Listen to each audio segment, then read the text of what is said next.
సిద్ధవటం మండలంలో దిగువపేట, ఎగువపేట, ఆకులవీద, జంగాలపల్లి, కమ్మపాలెం గ్రామాల్లో రాజంపేట వైకాపా ఎమ్మెల్యే అభ్యర్థి మేడా మల్లికార్జున్ రెడ్డి, కడప పార్లమెంట్ సభ్యుడు ఆకేపాటి అమర్నాథ్ రెడ్డి, మధుసూదన్ రెడ్డి ర్యాలీ నిర్వహించారు. పెద్ద ఎత్తున కార్యకర్తలు, నాయకులు పాల్గొని టపాసులు పేల్చి పూలు జల్లుతూ ఘన స్వాగతం పలికారు. ఈ సందర్భంగా మేడా మల్లికార్జున్ రెడ్డి, అమర్నాథ్ రెడ్డి మాట్లాడుతూ వైకాపా అధికారంలోకి రాగానే సిద్ధవటం మండలం సమస్యలు పరిష్కారం చేస్తామని చెప్పారు.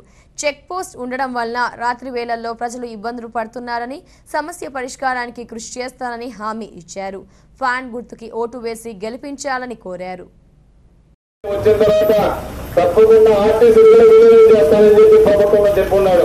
కాబట్టి ప్రతి ఒక్క ఆర్టీసీ ప్రతి ఒక్క కార్మికులందరూ కూడా మీరు ప్రతి ఒక్కరు ఫ్యాన్ గుర్తుపై ఓటు వేసి కార్మికులందరూ కూడా మన జగన్మోహన్ రెడ్డి వస్తే మంచి అన్ని బస్సులు మంచి కొత్త బస్సులు వస్తాయి. ఎందుకంటే మన ఆర్టీసీ రైతు పల్లెల్లో నడవాలి. నడిపిస్తున్నప్పుడు ఈ నష్టాల్లో ఉన్న జగన్మోహన్ రెడ్డి గారు ఇచ్చిన దర్శనం ఇక్కడ ఉన్న వేదిక మీద ఉన్న మన అమర్నాథ్ రెడ్డి అన్న అయితేమి, నేనైతేమి, ఇక్కడ ఉన్న పెద్దలైతే అందరూ కూడా కలిసి కాపురి బంగ్లా నుంచి బ్రిడ్జి నిర్మాణము అలాగే ఫారెస్ట్ చెక్ పోస్ట్ అలాగే ఈ గ్రామ